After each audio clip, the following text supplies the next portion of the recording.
Thank you so much, Farah, and really appreciate the opportunity to be part of the agenda today. I think it's probably long overdue. And, my goal today is to help you all see what we're doing with your investment and the results it's generating in the short term. At the same time, we are absolutely laying ground for the growth of dairy in the future. And I'm going to say right up front, I think that future is bright. I hope you're feeling the same way, despite some of the challenges. And I don't want to sound like a Pollyanna, but I truly am optimistic, especially as we look at, consumer attitudes. I've had enough conversations this morning to know you too are seeing a shift. Consumers are with us. And importantly, demand for dairy is strong. I'm going to kind of prove that point. I'm going to take a few minutes, and I am going to, try not to trip on my way to the podium. But, I want to sort of give you the proof points as we see the clear indications that dairy is back. We are absolutely seeing it in the headlines. Who would have thought celebrities, government officials, the infamous influencers are now all touting dairy's real, simple, nutritional credentials. Vogue magazine, really, Nicole Kidman, unprecedented in terms of that change in attitude. We also see the shift in the numbers. And this first view we're going to show you is a national perspective on 12 major dairy categories. This is showing you volume sales growth. Overall 12, 9 of 12 are positive. And this is showing you year over year. The first green box represents 23 to 24, and the second green box under each category represents 24 to 25. So you can see, the other thing I should tell you is these are not in order of largest category, but instead they are in order from left to right of largest growth. So to me, that's revealing as you look at cottage cheese, protein beverages. Have had a lot of discussion over the last 24 hours about the growth and opportunity in that space, particularly here in the Southeast. Yogurt, a previously underdeveloped category, really double-digit growth year over year over year. We are excited to see that. So just take a minute and take it in as we go down the way from yogurt to cream to whipping cream to cheese. We're also now including some of those combination packages, cheese and nuts and meats, which we think is a really important category for us, particularly as people are taking smaller meals and snacking more and more through the day. We've got novelties, sour cream, milk, and ice cream. So take the numbers in for a minute, and then I'll say, let's go to the next slide, which will give you a view of the Georgia market specifically. Similarly, we're seeing cottage cheese, dairy-based protein beverages. Whipping cream is performing better locally than nationally. Yogurt, frankly, those categories locally are outpacing the rate of growth nationally. So congratulations on that. Pleased to see, continued momentum behind the dairy case. I'll let you take in the numbers for just a minute. I think another important lens is this next visual, and we're very intentional in wanting to share with you the differences, right?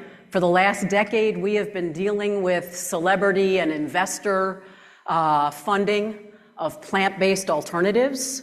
They have dominated the headlines. They have dominated shelf space at retail. The tide has turned. We can see that consumers truly are coming around to the real thing. Dairy towers over milk, cheese, and yogurt. And I'm pleased to say in both dollar sales and in unit sales, dairy is growing and alternatives are on the decline. Very significant shrinkage there. Finally, and I'm sure you've all been following this closely, this month's announcements of the new dietary guidelines and the whole milk school legislation, in my mind, just build on that momentum. It almost creates a new platform for us to grow from. The recommendations, to get into some of the specifics, to be clear, increased protein recommendation with every meal. And how significant is it that we're sitting at that top of the pyramid along with protein and meats? Dairy consumption at every fat level, one of the major recommendations. Whole fat milk now allowed in schools. I just want to pause and say, in my mind, this was made possible by all of you. And the investment that you have made in milk fat science. I can tell you the numbers over the last decade, but you have been investing for several decades. In this last decade alone, you invested in 80 studies over 10 years, spending about $10 million. That research encouraged or inspired 600 other studies around the world, published studies, to add to what USDA calls the propensity of science. Right? They want to see the stack of science to prove a shift in our direction. And that is exactly what we have now seen play out. I also want to be direct about getting it over the finish line. The signing of the whole milk bill is absolutely critical. And it wouldn't have happened without your science. But I would say there are sort of three things that we still need to address. We're not going to go to this one yet. I'm just going to finish up on school milk, if that's okay. Number one, we need to address some continued questions coming from health professionals, school nutrition, some of the scientific groups. Despite that propensity of science, they still have questions. So we're working on that with third-party groups. Number two, we need to accommodate some of the ongoing restrictions around fat and sugar. There's still, there's the 10% limit on fat, and we know we're working with schools across the country through your states and regions, like the Dairy Alliance, to help school food service understand how to accommodate that lowering of sugar content and how to ensure they're making the foods appealing. And number three, and this is the big one, how's it going to be paid for? There was a very important discussion several months ago with the Secretary of Agriculture about federal funding and what it was going to take, about $150 million annually, to make that conversion from no fat and 1% to whole fat. And the discussion is ongoing, and we are pushing your policy organizations like National Milk and others to keep the conversation going and ensure that the dollars are there for schools to be able to afford that increased fat. So excited as can be, we feel it's a incredible opportunity to turn around a new generation of milk drinkers. Just need to get those three areas covered.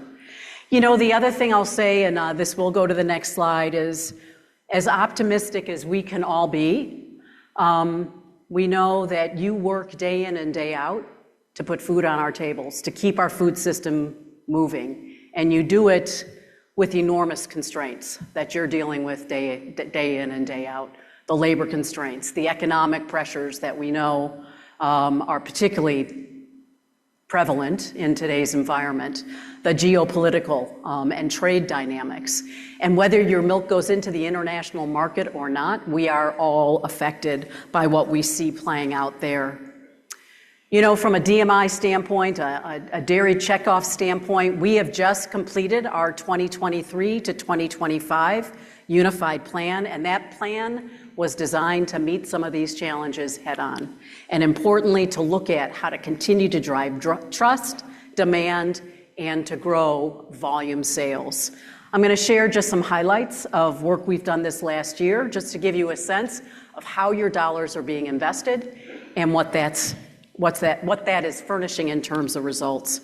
From a demand perspective, DMI's innovation partnerships are an area that have been an important focus for more than a decade, and it is aimed at driving incremental volume growth, keeping dairy top of mind with consumers, with food service operators, but also keeping us at the top of that menu.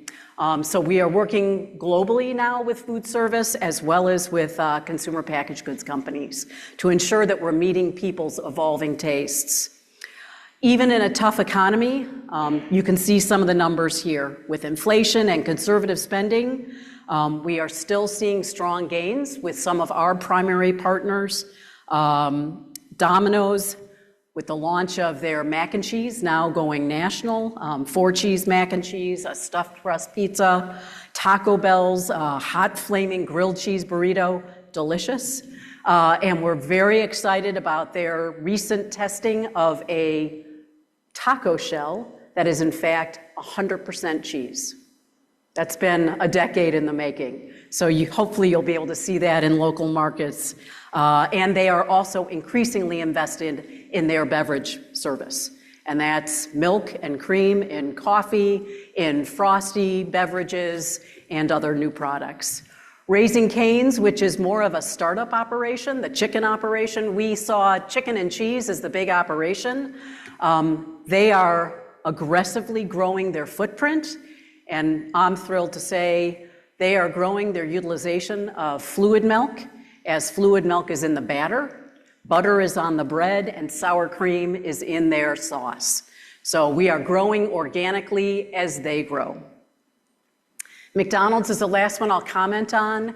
And frankly, I think we've all watched McDonald's as they have struggled to get it right. Really, it's been a bit of a struggle since coming out of COVID. Price point, logistics, menu choices. I am thrilled to say we saw the tide turn with them. Second half of the year, they reported improved traffic through the stores, and we are seeing a 3% growth this second half of 2025 in dairy utilization. And as you know, they're the big kahuna. You know, what they do tends to be followed by other customers, and they're an important partnership for us. And we've got a great pipeline of new products for 2026 and beyond. We've also done our part to catalyze growth in what we felt was sort of a underdeveloped yogurt market. You saw the numbers earlier in my retail slide. We've partnered specifically with General Mills to help them modernize their portfolio, bringing more protein to Ratio, Yoplait, and the Go-Gurt brand. I don't know if you've seen it, but in those kids' Go-Gurt brands, they've now upped the protein levels twice. And I think that's critically important for kids to get that good nutrition early. We've also worked with, beyond just the category leader there, we've also worked and engaged with Chobani, Danone, and Lala. These are not financial arrangements. Instead, they are intellectual partnerships where we are sharing the science, the consumer insights to help them with new product development, with their marketing. And frankly, this next slide will show you with Danone, it helped them get to market quickly with a new GLP yogurt drink. So, and I think this is just the beginning, given what we know is happening with the GLP space. Moving from shot to pill, we're going to see the population engaged against weight loss expand enormously. So let me go to science, because again, that is what underpins much of our work, not just conducting the science on your behalf, but increasingly commercializing that science. National Dairy Council works closely with our dairy councils around the country. It really is the research engine underneath our whole plan. 80 active research and development projects, and I want to call out the Southeast Dairy Center is here. Marianne and Dr. Barbano are both here. So 80 active R&D projects, 40 nutrition science studies actively underway, and 25 published scientific papers in this last year alone. That is keeping dairy relevant, that is keeping dairy credible, and it's giving the foundation for policy change and for commercialization. As part of that work, we are working with the National Dairy Research Network, 9 universities across the country, again, very engaged with the states and regions like the Dairy Alliance, working in the Southeast. And this is work that's really aimed at attracting new students, new talent to the category. Over 500 kids engaged in the work as we're looking at dairy science, food science, and wanting to ensure that they see the opportunities that dairy represents in terms of a future career. Reputation is the other big side of our work, and importantly, every day that's looking at improving perceptions, increasing dairy's relevance through targeted content, partnerships, and media. And the work is focused increasingly on dairy's opportunities in this health and wellness space. We're telling your story of environmental progress, the work you're doing every day on farm, and importantly, working to position dairy as culturally relevant in their lives. Last fall, we launched a campaign called The First 1,000 Days, which was about increasing our share of voice with traditional media, a 20% gain in terms of media recognition of this critical story of how dairy in the prenatal and first 2 years of a child's life is not only critical to physical development, but to cognitive development as well. We shared dairy's nutrition benefits with more than 230,000 health and wellness professionals, more than 70 medical conferences we attended, and importantly, we are working with Mayo Clinic to continue to expand that work. Through Mayo alone, we reached 100,000 physicians and health professionals and 10 million consumers. They are the voice. They are the conduit through which we can tell your story. We're just entering the 5th year of partnership with them or relationship with them, and we're negotiating the next phase and feel that they will be instrumental in continuing to bring credibility, voice, and relevance to dairy overall. So very excited about that relationship. So as we make our transition into 2026, we do have a new 3-year plan in place. And I just want to acknowledge right up front the dynamics in which we are coming into this year. Supply, demand, components. We know there's a lot happening in that space. I know Corey Geiger will likely address that in his remarks. The oversupply of milk fat is something that is typically not on Chekhov's radar, but we are looking at what we can do to support the situation, especially given the pressure that you all are feeling on farm price and profitability. Hot off the presses, I am absolutely thrilled to share one of the quick moves we were able to influence. Again, no financial investment here, but we did just encourage and saw the successful launch of Dunkin'. They have brought to market last week a new lineup of 5 high-protein beverages, including lattes, matchas, and refreshers. And let's be clear, that's not only moving protein, but that's moving some of the fat that comes along with it. And we think this is just the beginning, not only with Dunkin', but with Starbucks and with coffee chains across this country.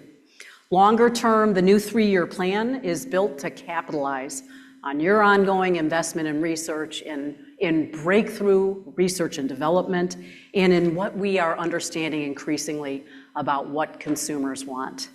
So this next slide shows you what we've been able to build out in terms of your research investment. As we've gone in to validate new claims and benefits and understand consumers' needs, wants, and satisfaction with their current health and wellness options. We've outlined, you can see a 10-year pipeline that starts with heart and healthy weight, gut health, mental health and cognition, and importantly, this growing area of women's health. We also know that technology is going to play a critical role in these next few years. Imagine a day, in fact, and many of you may already been tracking your own health, but whether it's your watch whether it is an implanted monitor in your arm. We are going to get to the point through technology where your dietary habits, your behavior status is going to be better understood by technology than it is by a doctor, a dietitian, or a coach. We are quickly getting to that day. Health and wellness, in our mind, is one of the top areas of disposable spending. And the US, frankly, has one of the most sophisticated healthcare systems in the world. Yet as a nation, we're not getting healthier. In fact, if you ask consumers how they feel about their current options, as I said, they are not satisfied. They're looking for new solutions. With growing availability of new technology, at-home testing products, AI medical assistants, sensors, as I mentioned, people are going to be tracking and hacking their own health.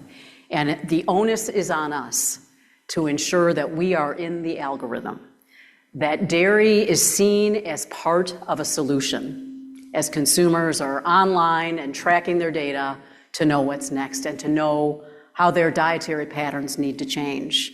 We're working today with Mayo Clinic, with UC Davis, with a company called Inside Tracker, and a number of others. Again, to ensure that dairy is placed within those algorithms, our science is referenced, and that we're seen as an essential solution to people's personalized health journeys.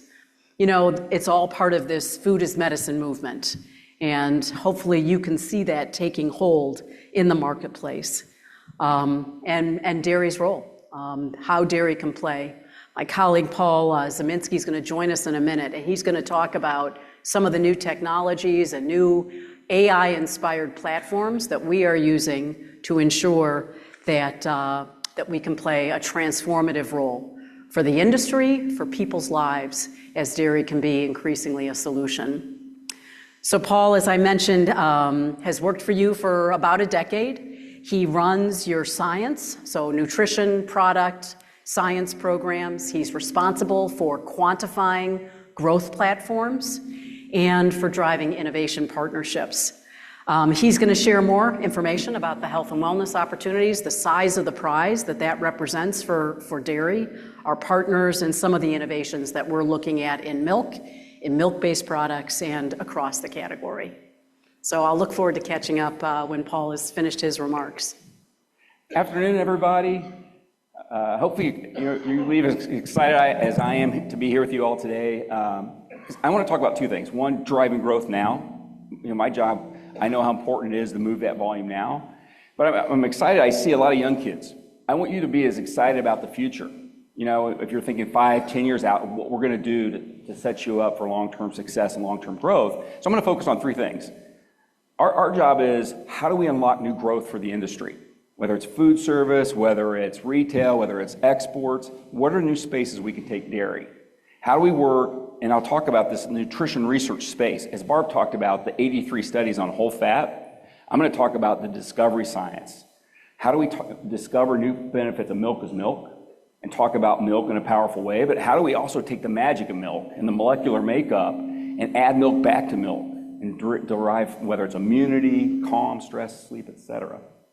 And then finally, as Barb referred to our friends from Marianne and Dr. Barbano, how do we drive new product innovation and new technologies? I think there's a little reverb here.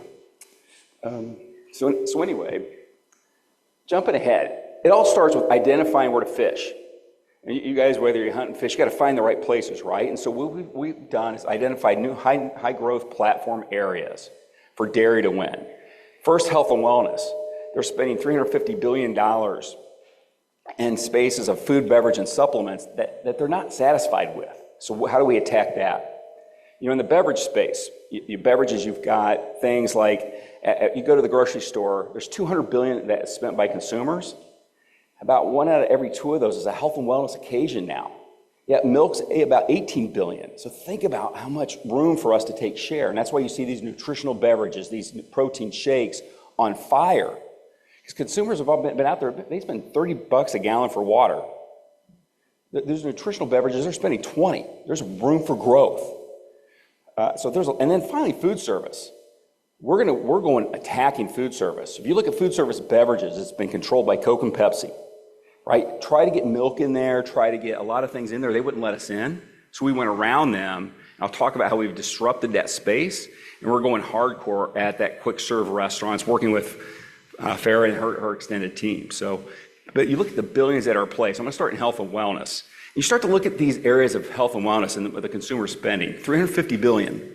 You got physical athletic performance, emotional health, sleep.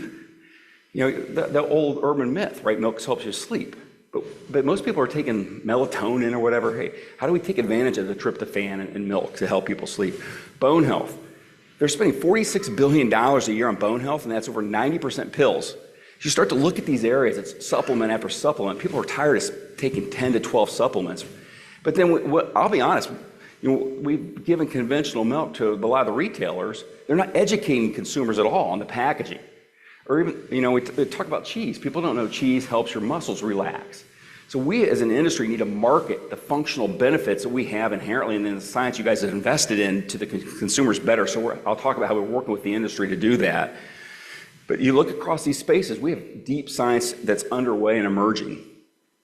And so why that's so important? We've audited the situation where consumer spending is. We've surveyed the consumers in 37 different areas, and those are 14 areas. When you start to do the math, $200 billion at play. So if we get 3 share of that health and wellness, that's the size of the yogurt category. I don't need a new product at all. I got to talk just about existing product better. Milk better, yogurt better, cheese better. So this relationship we're having on Roadshow with companies, the processing side of the equation, to help them do that and give them the science. So what have we done to do that? We've really started with nutrition. We've researched the product's ingredients and connected to these health and wellness benefits and done significant science, and science that matters, as Barb talked about. So right now, we're in the midst of educating the industry, and how do we talk about the first 1,000 days of life that's critical? But also, how do we talk about bone health? So I'm going to show you examples of messaging and claims. Milk helps maximize growth potential, nutrient powerhouse. Those are science-backed words that the USDA says we can use to educate the consumer. So imagine packaged products that say milk helps maximize growth potential. That's simple things like that we can put. Physical athletic performance. Again, gut health is gut-brain access.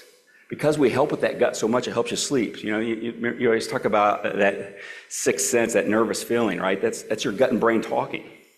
But this future space, we're using bioactives to go after cardiometabolic health. So this food as medicine is coming fast. I'll talk a little bit about that. But we're in the midst of publishing this year 3 studies on dairy and sleep. Just that connectivity of how it helps you sleep. Because if you think about it, it's logical. Physical athletic performance, right? We help with muscle recovery. So guess what? Your muscles are loose. Did you sleep better? Did you perform better? Did you think better? We just have to ask those questions and prove it out. So a couple of years ago, we put the marketing team together with the science team, and we started having these conversations. We have to modernize the way we ask the scientific questions, and how do we take that science to the industry? So that's a lot of what we're doing. So another thing we said is we got to get deeper science into the product space. So within 12 months, we turned around science around butter. So you guys all see the thing around seed oils, right? Why canola or whatever, and you're seeing that. So we went out and did a study to show all the positives associated with butter, 1 teaspoon a day of butter. Look at less insulin resistance, higher levels of good cholesterol. But versus our competitors, 29% higher risk of heart disease, and the higher levels of bad LDL cholesterol. So then we package it and send it to the butter folks to start to use in their butter marketing. And no one really has been thinking and using that and providing them with those types of talk points and information. So that's one example of what we've done really quickly to turn around science in the product space. And then I talked about these claims and messages, and I'll be around. We've developed a playbook I'll show you for the industry, 57 science-backed claims that the industry can use across milk, cheese, yogurt, butter to talk about the products and across age cohorts. I always say you've got 70% of households don't have kids, right? So how do we talk to the boomers? How do we talk to those households who don't have kids? But how do you also to expecting mom or planning to be mom? So we've done this science around different age cohorts. So you'll see I mean, you tell me if anybody's got a recent kid, your baby's brain doubles in size in the first year. Cheese and yogurt are nutrient powerhouses providing essential vitamins and minerals for brain development. These are all this is backed by science that we can publish and actually talk about, whether it's social media or on the package. Over here to the right, the gut health space, we call it system supercharge. And you see this, the best defense is a good offense. The nutrients in milk, cheese, and yogurt help support your immune system and are powerhouse fuel for your overall wellness. So you can see what we've done is we've dusted off all of our science as complete, and how do we talk about it in a modern way? And then we've taken it to the industry. And we need those brands to activate, as Barb talked about, that she showed some of those brands. And we also met with MilkPep, the milk processing team, and taken the science and worked with them to translate the science. So here's examples of some of the things MilkPep did on the left last year. Milk's nutrients help support healthy sleep. Milk's protein helps build strong muscles. Hydrates better than water. So we meet with them every quarter to go through these claims, and then they work with their creative agency to translate it to market. And same thing we do it with our DMI side and with the state and regions. And that's, like the first 1,000 days are underway right now. But we just had 60 people from Danone walking them through the playbook. We're at the Natural Products Expo in the first week of March, where there'll be 80,000 brands talking about how to grow with dairy. And then so we take this playbook, when we show up at different industry events. We're at the Dairy Forum next week where all the U.S. dairy brands show up. We're at Cheese Expo, doing one-on-one discussions on, again, how they can use it across the different product categories. So that's the nutrition science space, how we do the science and then how we take that science to the industry. But we also work with these big industry players. When I started 10 years ago, we had big partners.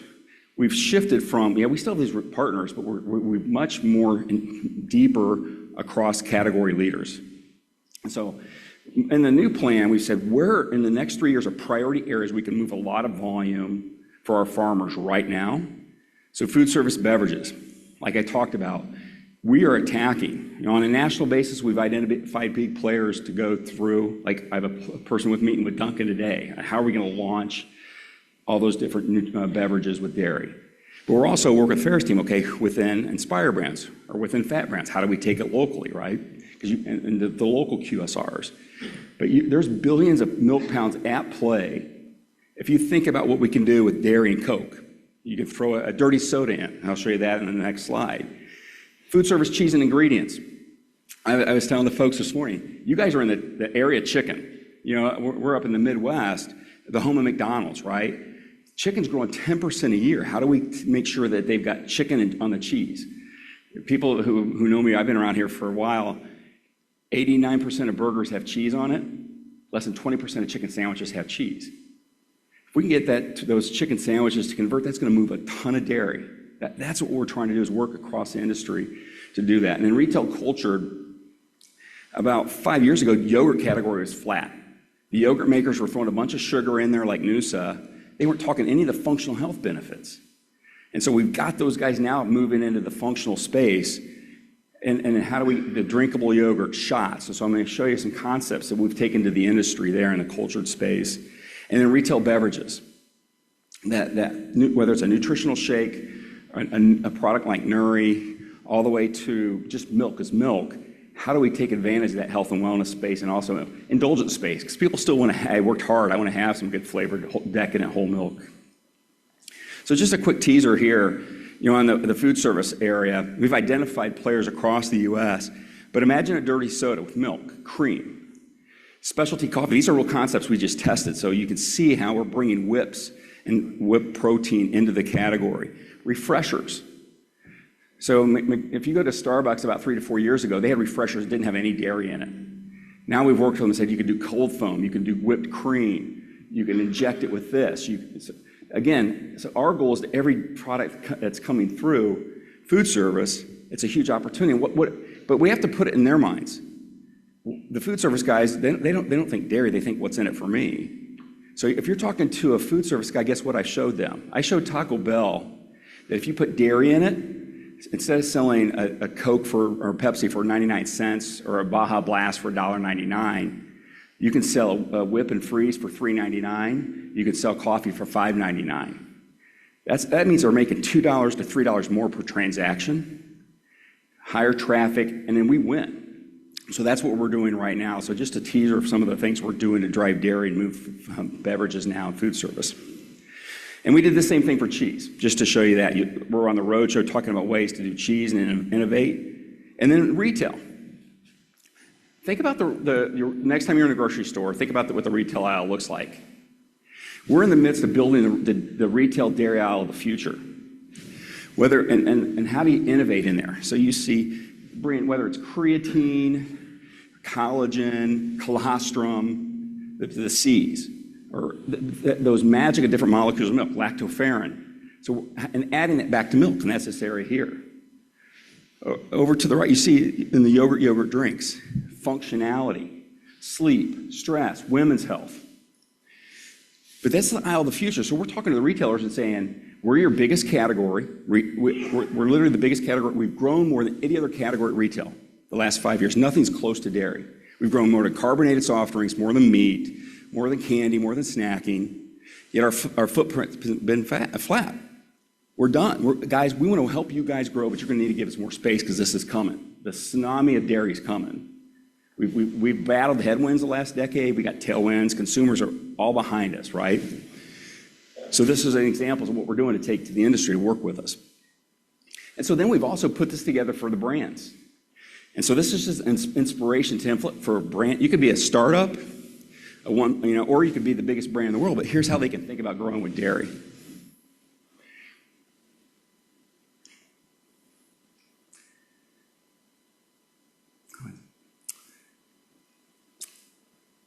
I don't know if they've got the mic otherwise. Fresh ideas powered by real consumer insights, all in one easy-to-use digital library. Search by keywords, categories, targets, and more, and download your next big idea. Visit the Dairy Innovation Portal today. Access to this innovation portal is generously sponsored by DMI and America's Dairy Farmers. You have the vision, we've got the ideas to help fuel it. Explore the portal today and turn possibilities into products. So the cool thing about the portal structure, remember I showed those $350 billion of growth spaces, the $100 billion in beverage. It's structured like that. So an innovator goes in, they say, you want a $100 billion opportunity, here's all the concept areas. And then we have the R&D network. Like I said, we've got, as Barb showed, across the U.S., we can help you formulate, we can help you grow into the future. And the last piece is product science and technology. You may not know, but you're driving the future, your investment in R&D. And so I want you to think about what milk looked like in 1970. You know, it's like a tree you planted in the front yard. It had some basic limbs, but now you got this massive tree 50 years later, and we're building off that massive tree.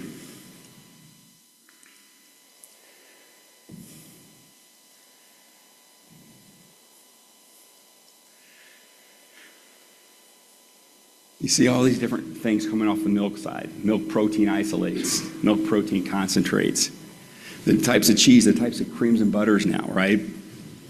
Fermented side, yogurt, kefir, we're just getting started there. You know, some people are saying that the next plant for cheese is not going to be a cheese plant, it's going to be a powder plant that takes whey and all the components of whey, and cheese is a byproduct. That's how fast this food as medicine is coming. So our job is to take this and how do we commercialize it and drive value for you? So this next slide just starts to tease that a little bit. You know, as we look at areas of growth, how do we drive growth in areas of cheese, beverages, powdered culture? And as Barb talked about those 90 research projects, we make sure those are balanced, thinking about driving growth now and into the future.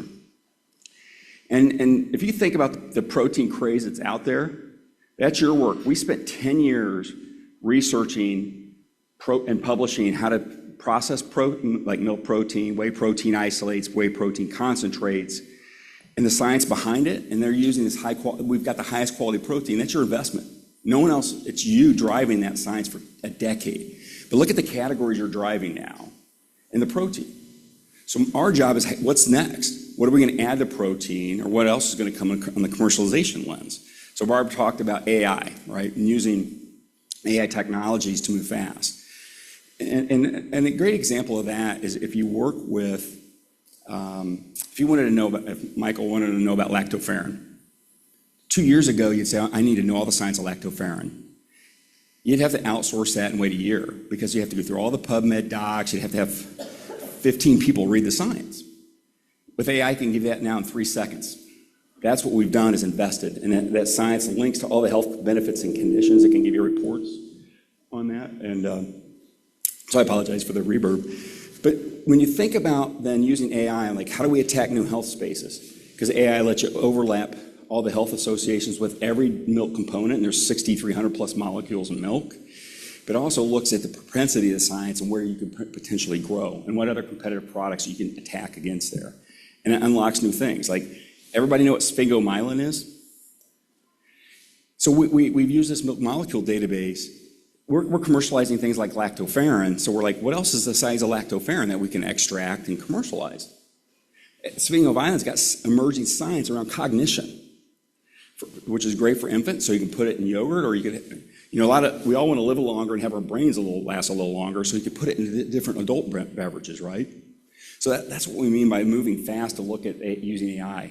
And then we're saying, where do we grow and how do we attack? So remember I showed you those high growth spaces, immunity, 6 billion, cognition, 9 billion, and healthy heart, 23 billion.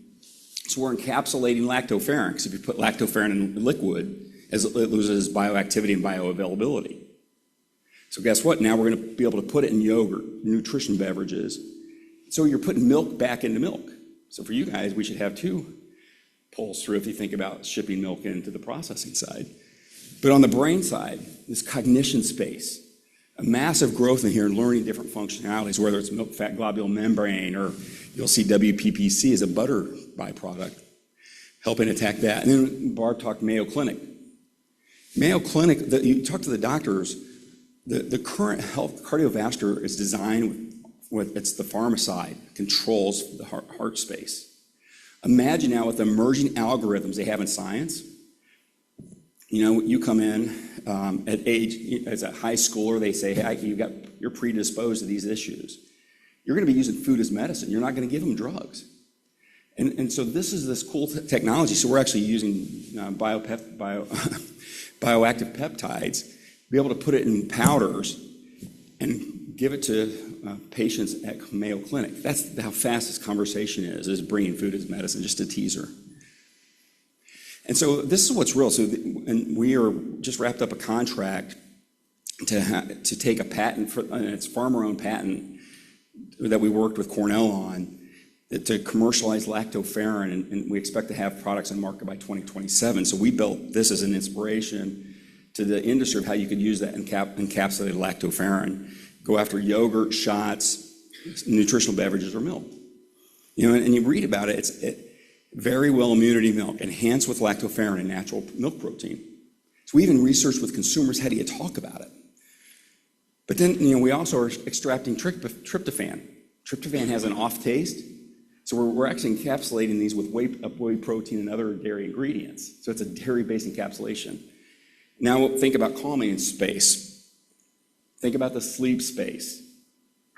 So I want to inspire you. This is how fast we're moving. I'm not talking 10 years out. We're talking 18 months out. You'll see things like this start to hit the market. So I hope it leaves you excited, because food service now, retail now, but we're also always in that lens to building R&D and science for the future for you. So 4 key takeaways. You look at this category leadership, reaching leading brands, processors globally of how they can work with dairy and win with dairy.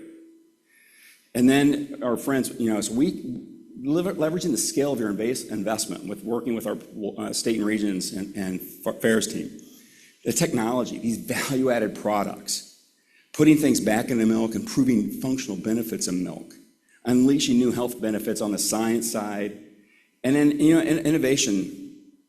I used to work in pizza at Kraft on DiGiorno. And in 10 years, the worst year we had is we took the eye off innovation, because you know what? If you're not bringing news to the category, your competitors are. So we've got to keep fueling. And that's if you think about fluid milk, the fundamental thing is we had this great product, but those former players, whether it was Dean, Borden, whoever, they didn't think about the consumer. They took the consumer focus off. They stopped investing in innovation, and the category slowed. The competitors came in, their product wasn't as good as ours. Now we've turned the tide, right? We are bringing a lot of news to fluid milk, and we're going to continue to do it in a different, whether you call it a shake. Milk is the foundation for a lot of these.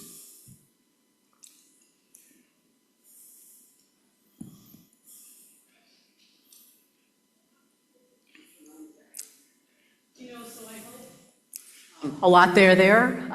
In my mind, I hope you're walking away with the feeling that the future's now. And that as a checkoff program nationally, locally, and importantly, internationally, and we really didn't take a lot of time to talk about US DEC and your investment there, we are on the front end. We are leaning in. We are, as Paul said, actively and proactively doing all that we can to continue to grow U.S. dairy and to position it as a solution in people's lives through a portfolio of science-based responses. So